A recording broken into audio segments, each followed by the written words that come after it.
মাথায় পরচুলা পরে সোনা স্মাগলিং। বিমানবন্দরে পরচুলার নিচ থেকে উদ্ধার প্রায় 30 লক্ষ টাকার সোনা। দেখুন সেই চোরের বুদ্ধি। স্মাগলিং করতে মাথায় পরচুলার নিচ থেকে প্রায় 600 গ্রাম সোনা। ভিডিওটি ভাইরাল হয়েছে সোশ্যাল মিডিয়ায়। জানা গিয়েছে ওই ব্যক্তি দুবাইয়ের আবুধাবি বিমানবন্দর থেকে বিমানে এসে দিল্লিতে নামে।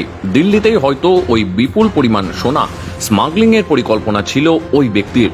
সূত্রের খবর অনুযায়ী দিল্লি বিমানবন্দরে ওই ব্যক্তিকে দেখে সন্দেহ হয় পুলিশের। তারপর চেকিং চলাকালীন পরচুলার ভিতর থেকে উদ্ধার হয় 600 গ্রাম একটি সোনার বাঁট।